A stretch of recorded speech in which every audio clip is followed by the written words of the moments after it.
नमस्कार दोस्तों। उम्मीद है आप सब बहुत अच्छे से होंगे। आज मैं आपसे बहुत ही महत्वपूर्ण विषय पर चर्चा करने जा रहा हूँ। ये हमारा वर्तमान भी है और वर्तमान से ज़्यादा जरूरी है हमारे भविष्य के लिए। केवल अगर हम अपने अपनों के लिए पैसे बचाते हैं, घर संपत्ति जायदाद रखते हैं, तो जरूरी है कहीं न कहीं उससे भी ज़्यादा जो हमारे अस्तित्व के लिए, हमारी मानवता के लिए, हमारी जाति के लिए, हमारे संपूर्ण इकोसिस्टम बायोस्फीयर के लिए जरूरी है, वो है वाटर इकोनॉमी, यानी कि जल का अर्थव्यवस्था। इसको वाटर इकोनॉमी को हम दूसरे वर्ड में बोल सकते हैं एक्वा डॉलर। पानी से पैसे कमाने का एक जरिया हो सकता है। दूसरे बहुत ही महत्वपूर्ण है। और एक चीज मैं आपको शुरू में कह रहा हूँ और लास्ट तक जो आप देखेंगे उसके बारे में हम जल्दी से बता देते हैं।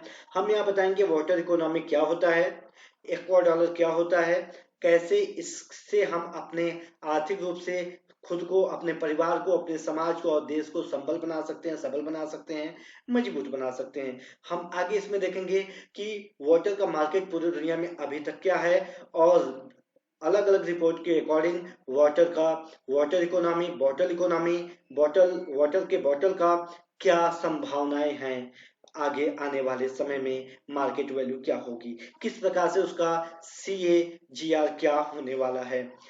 फिर हम आपको बताएंगे भारत, स्पेशली साउथ एशिया यानी कि भारत, पाकिस्तान, बांग्लादेश, म्यांमार, श्रीलंका, ये इंडियन सब कॉन्टिनेंट है, भारतीय उपमहाद्वीप है। भारतीय उपमहाद्वीप में यानी प्राचीन भारतीय संस्कृत में कैसे वाटर ट्रीटमेंट का तरीका किया जाता था।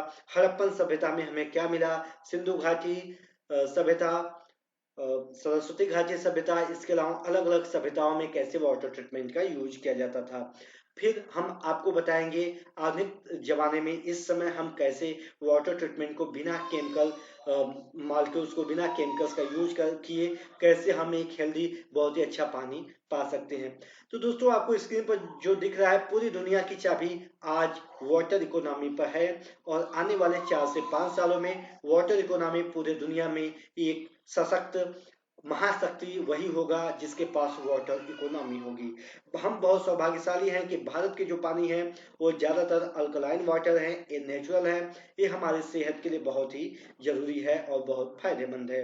वाटर इकोनॉमी में एक चीज और जानने वाली बात है कि अगर हम इंडस्ट्रियलाइजेशन को, हम औद्योगिकरण को बढ़ावा दे रहे हैं, इससे तो जॉब मिलेगा, लेकिन औद्योगिकरण को, अपने नेचुरल रिसोर्सेस को, वाटर बॉडीज को, पहाड़ों को, नदियों को और पर्यावरण को नुकसान पहुंचाकर हमें औद्योगिकरण को बढ़ावा नहीं देना चाहिए। औद्योगिकरण को बढ़ावा अगर दिया जा रहा है, उसके बदले यदि हमारे वाटर रिसोर्सेस को, वाटर बॉडीज को, हमारे जलीय जीवों को और हमें खुद, मानव सभ्यता को, मानव जाति को नुकसान पहुंचाया जा रहा है, तो ऐसे औद्योगिकीकरण का हमें विरोध करना चाहिए। क्योंकि उद्योग हमारी रोजी रोटी से ज्यादा जरूरी है हमारा जीवन होना। हम रोजी रोटी किसी दूसरे तरीके से रोजगार हम पा सकते हैं, लेकिन पानी दूसरे तरीके से नहीं पा सकते हैं।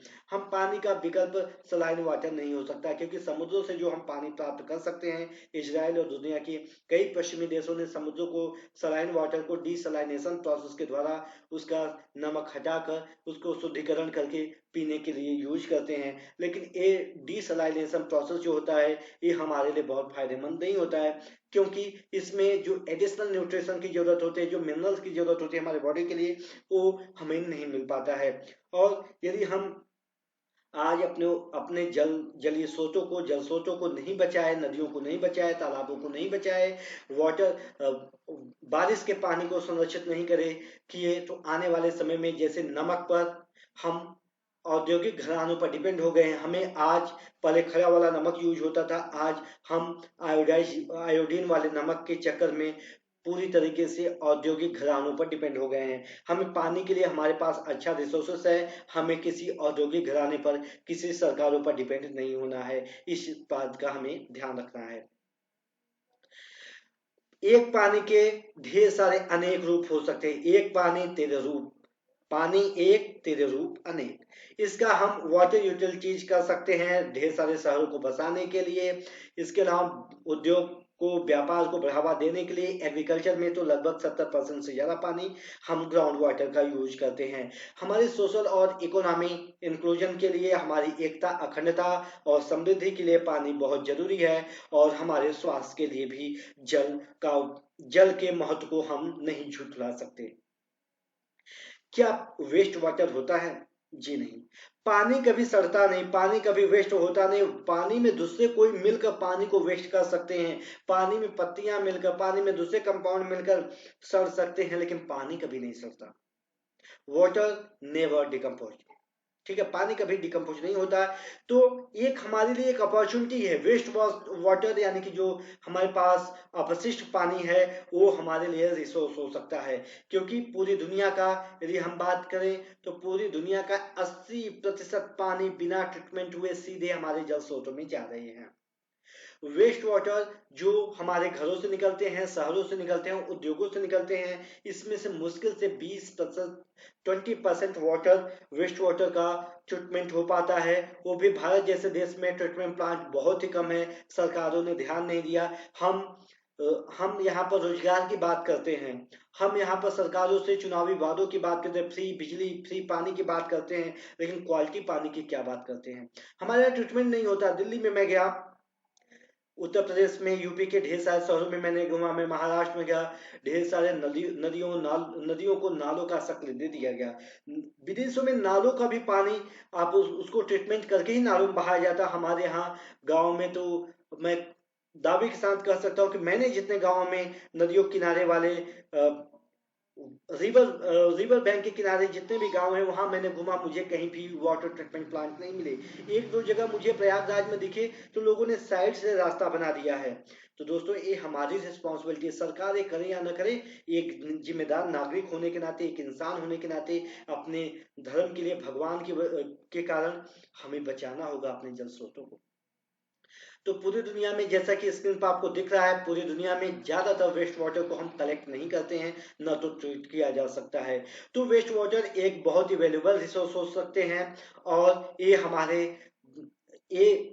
इसके बर्डन को कम किया जा सकता है अगर इसका ट्रीटमेंट किया जाए। अब इसका क्या क्या इम्पैक्ट हो सकता है? डोमेस्टिक, अगर घरेलू प्रभाव की बात करें तो अगर पानी नहीं रहेगा तो चुनाव में तो आप हार सकते हैं, पानी का संकट, जल संकट हो जाएगा। इकोनॉमी की बात करें तो भारत और दूसरे ढेर सारे ग्रोइंग कंट्री का जो विकासशील देश हैं उनकी अर्थव्यवस्था एग्रीकल्चर पर, कृषि आधारित है। अगर कृषि एग्रीकल्चर में पानी की प्रॉब्लम्स होगी तो हमारे खाने पीने की समस्याएं हो जाएंगी, अर्थव्यवस्था डगमगा जाएगा, और इंडस्ट्रियल प्रोडक्शन का कॉस्ट बहुत ज्यादा होगा क्योंकि ढेर सारे रॉ मटेरियल्स हमें कृषि से मिलते हैं। अगर राजनीतिक प्रभाव की बात करें तो गृह युद्ध जैसी समस्या देश में हो सकती है, किसी महाद्वीप में हो सकती है। आज गेहूं की वजह से, यूक्रेन और रसिया की लड़ाई की वजह से गेहूं की समस्या हो गई है। तो गेहूं एक छोटा सा प्यादा है, आप कह सकते हैं सबसे बड़ा है, उसका बड़ा जो रूप है जल है। बिना जल का गेहूं चावल कुछ भी नहीं हो सकता है। तो हमें जल को बचाने की तरफ ध्यान देना है।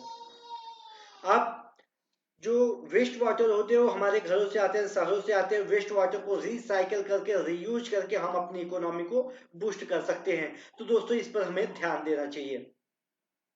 भारत में अगर वेस्ट वाटर ट्रीटमेंट की बात करें, ये मैंने जो सोर्स लिया है, एमएन, यहाँ पर सोर्स मैंने यहाँ पर आपको मेंशन किया है, BWSSB का है सोर्स है। भारत में 1 लाख से अधिक आबादी वाले लगभग 495 शहरों में से लगभग 68%, 70% शहरों में जो वाटर ट्रीटमेंट कैपेसिटी नहीं है, वाटर ट्रीटमेंट की जरूरत है, ट्रीटमेंट प्लांट की जरूरत है। जबकि लगभग 400 के आसपास शहरों में, जिसमें 1 लाख से कम पॉपुलेशन है, वहां पर 92% वाटर ट्रीटमेंट नहीं है। और ओवरऑल की यदि हम बात करें तो 70% गांव में हम बात करें, 70% शहरों में, गांव में ट्रीटमेंट प्लांट नहीं है। तो हमें अपने सरकारों से चुनावों के समय, चाहे कोई भी गवर्नमेंट हो, किसी भी पार्टी हो, अपने रिप्रेजेंटेटिव से हमें मांग करनी चाहिए कि हमारे गांव में कम से कम 3 से 4 गांव में एक ट्रीटमेंट प्लांट होना चाहिए। हमने राइन नदी को फिर से जीवित होते देखा, हमने टेम्स नदी में मछलियों को मरते हुए बहुत पहले सुना था, आज टेम्स नदी फिर से जीवित हो गई है। काला सागर को फिर से रूस ने जिंदा कर दिया। तो क्या हम अपने पवित्र नदियों को फिर से जिंदा नहीं कर सकते? क्या उनको मरने से हम बचा नहीं सकते? ये हमारी जिम्मेदारी होती है। इसीलिए हमारे संस्कृत में प्रकृति को माता के दर्जा दिया, क्योंकि हम अपनी माँ की रक्षा करेंगे। मार्केट की बात करें, हर एक चीज व्यापार होता है तो व्यापार के नजरिए से देखें। अलग अलग प्रकार के बॉटल होते हैं, स्टील के बॉटल होते हैं, कार्बोनेटेड बॉटल होते हैं, पानी के फंक्शनल पानी के बॉटल होते हैं, फ्लेवर्ड बॉटल होते हैं। इन सब का अगर मार्केट देखा जाए तो 2017 से 2024 तक 6.5% एनुअल ग्रोथ रेट होने वाला है। और यूएस में 2017 में इसका मार्केट था लगभग $150, $150 बिलियन इसका मार्केट था। ये ट्रांसपेरेंटी मार्केट रिसर्च एनालिसिस 2017 के रिपोर्ट के आधार पर ये बताया जा रहा है, कोई ऐसे फेक न्यूज नहीं है। अगर हम अलग spring water, purified water, mineral water, sparkling water और दूसरे पानी की बात करें तो इसका भी मार्केट बहुत तगड़ा है। 2021 में इसका मार्केट लगभग $40 बिलियन था, जो 2030 तक 6% एनुअल ग्रोथ रेट की दर से बढ़ने वाला है। अब यहाँ पर हम ये तो मार्केट की बात किए, हमें मार्केट ही सब कुछ नहीं होता। व्यापार से ज्यादा जरूरी है हमारा स्वस्थ रहना। अल्कलाइन वाटर, नॉर्मल वाटर की हम बात करते हैं, वैसे एसिडिक वाटर आजकल शहरों में आने लगे हैं। तो हम अल्कलाइन वाटर की बात करें तो इसका एक बेटा टेस्ट होता है, हमारे डाइजेस्टिव सिस्टम के लिए बहुत अच्छा होता है, हमारी हड्डियों को मजबूती प्रदान करता है, ये सस्ता होता है।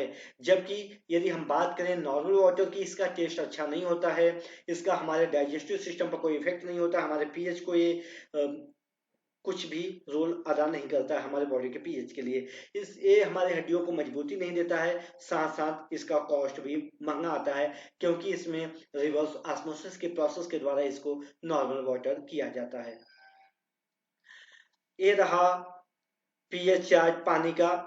सोडा वाटर और बॉटल वाटर जनरली जो होते हैं वे एसिडिक होते हैं। एवरेज वाटर जो टैप वाटर हमारे घरों में आते हैं न्यूट्रल होते हैं। और वाटर रिसोर्सेस, भारत के ज्यादातर वाटर रिसोर्सेस जो होते हैं वे अल्कलाइन होते हैं, बहुत ही अच्छे होते हैं। इसलिए हमारे यहाँ जल स्रोतों से, नदियों के किनारे, हमारे नदियों के पास मंदिर बनाए गए, क्योंकि मंदिर में जो जाएगा और नेचुरल वाटर बॉडीज के साथ कांटेक्ट में आएगा, उनकी रक्षा करेगा।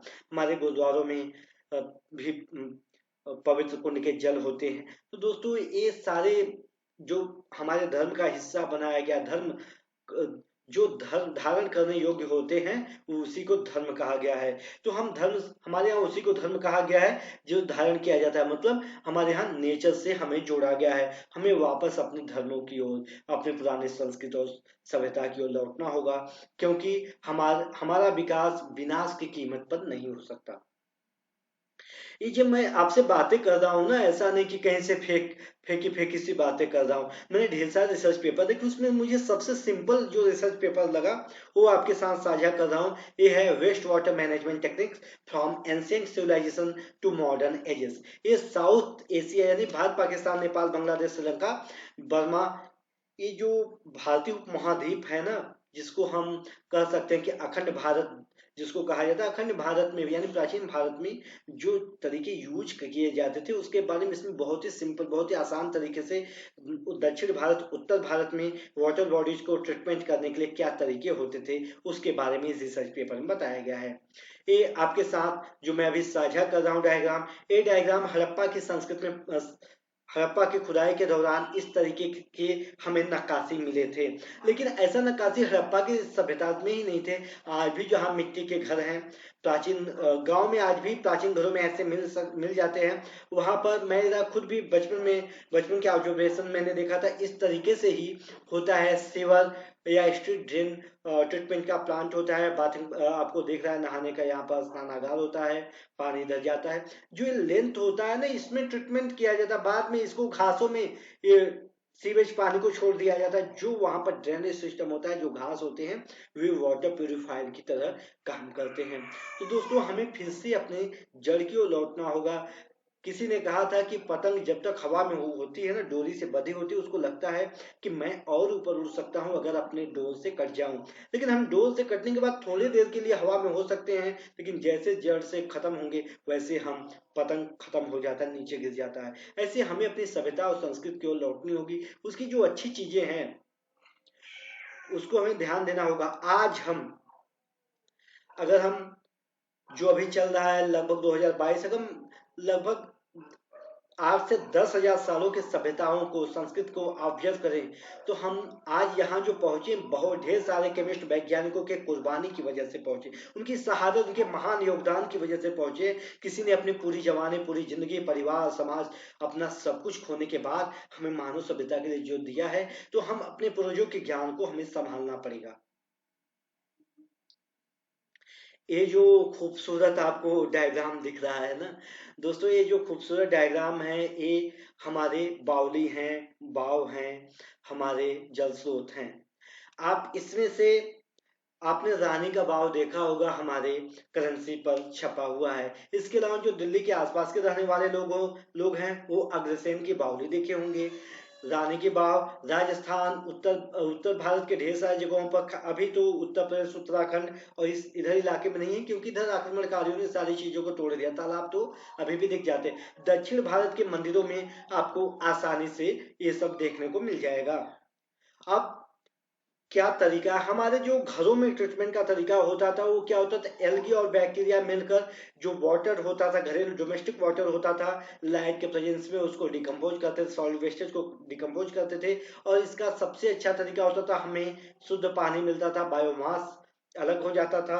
साथ साथ इसमें जो इम्प्यूरिटी होती थी, वाटर इनऑर्गेनिक इम्प्यूरिटी, बाकी इम्प्यूरिटी उसको रिमूव किया जाता था। ये बहुत ही सस्ता, लेस एनर्जी कंजम्पशन प्रोसेस होता था। इसमें ग्रीन हाउस गैसेस का रिडक्शन कम से कम होता था। और उस पानी का यूज हम अपने खेतों के लिए, अपने पौधों, फूल पौधों के लिए करते थे। इसका आज भी तरीका यूज किया जाता है और हमें करना चाहिए। ये मैंने जो आपको बताया, ये जो आपको दिख रहा है, ये ऐसा नहीं कि मैंने आविष्कार किया है, ढेर सारे, ये जो है हम अपनी मिट्टी की संरचना को देखिए, कैसे पानी, कैसे बारिश की पानी छन कर ग्राउंड वाटर में जाती है। सबसे ऊपर ऊपर की जमीन होती है, तो हम अपने घर में भी वाटर प्योरीफायर बना सकते हैं। सबसे ऊपर बड़े बड़े पत्थर, ये सॉल्ट वेस्टेज को सॉल्ट डाल के उसको ये ऊपर इकट्ठा करेगा, उसको बैठाएगा, उसके नीचे इससे छोटे फाइन पार्टिकल्स, उसके नीचे फाइन सैंड पार्टिकल्स को, बहुत महीन रेत के कणों को, और फिर चारकोल ट्रीटमेंट करते हैं। और चारकोल ट्रीटमेंट के बाद चारकोल को टिकाने के लिए हम यहाँ पर कॉटन लगा देते हैं। इस तरीके से हमारा घर में बहुत ही अच्छे तरीके से एक प्योरीफायर बन सकता है। दोस्तों, जो हम आरओ का वाटर, प्लास्टिक बॉटल यूज करते हैं, इसके बजाय प्लास्टिक बॉटल के साथ साथ क्या होता है कि हमारे बॉडीज में माइक्रो नैनो पार्टिकल्स भी, नैनो प्लास्टिक भी जाने लगे हैं। एक बात जो यहाँ पर मैं आपको बताना चाहूंगा, ये जो आप देख रहे हैं, इसके आधार पर मैंने कुछ रिसर्च किए हैं। उस रिसर्च आपको साझा कर रहा हूँ, रिसर्च को मैं आपको बता रहा हूँ कि हड़प्पा की खुदाई के दौरान लगभग 3200 ईसा पूर्व के लगभग हड़प्पा खुदाई हड़प्पा खुदाई स्पेशली बलूचिस्तान, सिंध और पाकिस्तान का एक हिस्सा है, कोहिस्तान। इसके साथ साथ लोथल, जो गुजरात के आसपास पड़ता है, लोथल की खुदाई में रेन वाटर, बारिश के पानी को संरक्षित करने के साक्ष्य मिले हैं। और इसको राइट ने 2010 में एक रिसर्च पेपर छापा था, उसमें उन्होंने पेज नंबर 167 पर इसके बारे में बताया कि लोथल की सभ्यता में, लोथल की खुदाई के दौरान रेन वाटर हार्वेस्टिंग के प्लांट साक्ष्य मिले हैं। जो मैंने आपको बताया, हड़प्पा संस्कृत में मिट्टी के गोलक जैसा, मतलब मटके जैसे बड़े बड़े स्ट्रक्चर बनाकर गांव में उसको कुंडा बोलते हैं, तो कुंडा की तरीके से ट्रीटमेंट के तरीके इजाद किए गए थे। और महाराष्ट्र में लगभग 1375 से लेके 1075 ईसा पूर्व के लगभग जोरवी स्थान है महाराष्ट्र में। वहां के साक्ष्यों के आधार पर किर्च ने 1975 में बताया कि यह दुनिया का सबसे बेहतरीन ड्रेनेज सिस्टम है। इसमें पोट्री रिंग का, मतलब कि मिट्टी के बर्तनों का यूज करके ट्रीटमेंट किया जाता था। और ऐसा माना जाता था कि डिस्पोजल वेस्ट वाटर मैनेजमेंट के लिए, यानी कि अपशिष्ट पानी के शुद्धिकरण के लिए एक बहुत ही बेहतरीन तरीका है। इसके अलावा एक और मेरा जो ऑब्जर्वेशन रहा कि प्राचीन उत्तर भारत के प्राचीन मंदिरों को तो आक्रमणकारियों ने नष्ट कर दिया, क्योंकि मैदानी भाग थे, पहाड़ी भाग नहीं थे, तो यहाँ पर आक्रमण करना उनके लिए आसान था। दक्षिण भारत में बहुत ही मुश्किल रहा है। तो दक्षिण भारत में जो हमारे मंदिर हैं, प्राचीन मंदिर, और तो वहां पर जलाशय मिलते थे। जो जलाशय थे, उन जलाशयों में तमरे कुलम यानी लोटस पॉन्ड, कमल के आकार, जैसे तमिल का वर्ड है तमरे कुलम, यानी कि लोटस, कमल के आकार का वहां पर जलाशय होते थे। उसमें काई होते थे, एल्गी होते थे, मछलियां होती थी, जो वाटर ट्रीटमेंट का काम करती थी। आज भी गांव में आज ऐसा माना जाता है कि अगर तालाबों में मछलियां होती है तो उसका शुद्धिकरण करती है। तो दोस्तों, हमें इन सारी चीजों पर ध्यान देना होगा। हमें अपने सरकारों से अनुरोध करना होगा कि हमें हमारे जलाशयों को बचाइए, हमारे जल स्रोतों, हमारे नदियों को बचाना है, हम सबकी जिम्मेदारी है। अपने घरों में कम से कम साबुन, शैम्पू, इन सबका इस्तेमाल करें, या इसका अल्टरनेटिव, ग्रीन अल्टरनेटिव का उपयोग करें। क्योंकि जितने भी केमिकल यूज हम करते हैं, केमिकल साबुन, शैम्पू या दूसरे तरीके डिटर्जेंट का, उनकी वजह से हमारे वाटर बॉडी पोल्यूटेड होते जा रही है। केवल सरकारों की जिम्मेदारी नहीं है, आम नागरिकों की जिम्मेदारी भी है। तो हम और एक बात और मैं बताना चाह रहा हूँ, कई बार मैं काम करता हूँ तो कई बार हमारे साथियों से इस बात पर डिबेट हो जाते हैं कि हमें क्या सॉल्वेंट के लिए आप 2 अक्षर पढ़ लिए हो तो आप सॉल्वेंट को क्यों ड्रेनेज नहीं करने देते हो। तो दोस्तों, आप जिस इंडस्ट्री में काम कर रहे हैं, हम सबकी जिम्मेदारी है, हमें सॉलिड वेस्टेज को, हैवी मेटल वेस्टेज को, सॉल्वेंट को सॉल्वेंट वेस्टेज को, वाटर वेस्टेज को बिना क्विंच किए, बिना उनको सही तरीके से डंपिंग किए हमें नहीं फेंकना है, हमें सिंक में नहीं डालना है। क्योंकि अगर हमारी वजह से कोई बेगुनाह मारा जाता है, कोई मछली मारी जाती है, कोई केचुआ मरता है, कोई माइक्रो ऑर्गेनिज्म मरता है, कोई दूसरे जीव जंतु मरते हैं, तो उसका हमारे ऊपर पाप होगा। बेगुनाह की हत्या की जिम्मेदार हम होंगे, और इसका हमें हर्जाना भुगतना पड़ता है। आपने सुना है कि बारह पूत पिता के कर में खेती उपजे अप बारह पूत पिता के घर में खेती उपजे अपने घर में। तो हमारी जैसे कर्म रहेंगे, अगर हम अपने जल स्रोतों को बचा कर रखेंगे, अपने पर्यावरण को बचा कर रखेंगे, तो हमारे बच्चे, हमारे आने वाली पीढ़ियां और ज्यादा अच्छे से जी पाएंगी। तो दोस्तों, इन सारी चीजों पर कंक्लूडिव अगर वन लाइन में बोले, तो आइए हम सब मिलकर जल बचाएं। इसमें किसी पर आरोप प्रत्यारोप, किसी राजनीतिक पार्टी या के साथ न होना है, न विपक्ष में होना। हमें अपने सरकारों से, अपने जनप्रतिनिधियों से, अपने खुद की जिम्मेदारी लेते हुए सोशल मीडिया के माध्यम से, और खुद अपने घरों में हमें कम से कम केमिकल यूज करना चाहिए, कम से कम वाटर वेस्टेज करना चाहिए, और जहां तक हो सके हमें वापस से नेचुरल चीजों का, नेचुरल साबुन का, नेचुरल शैम्पू का, नेचुरल चीजों का यूज करना चाहिए। और जितना हो सके हम अपने घर के पानी को आरओ पानी के बजाय आप घर में ही नेचुरल वाटर ट्रीटमेंट प्लांट, आप जैसे मैंने आपको बताया, यहाँ पर आप आसानी से देख सकते हैं। इस तरीके से आप बना सकते हैं। दोस्तों, कैसा रहा मेरा ये एपिसोड, आप इसके बारे में जरूर कमेंट कीजिएगा। कोई इंप्रूवमेंट अगर करने की जरूरत है तो उसके बारे में मुझे बताइएगा। साथ साथ किसी नए टॉपिक पर, इनोवेटिव केमिस्ट्री को अगर वीडियो बनाने की जरूरत है, आपके साथ लाइव करने की जरूरत है, तो उस पर भी अपनी राय जरूर दीजिएगा। नमस्कार।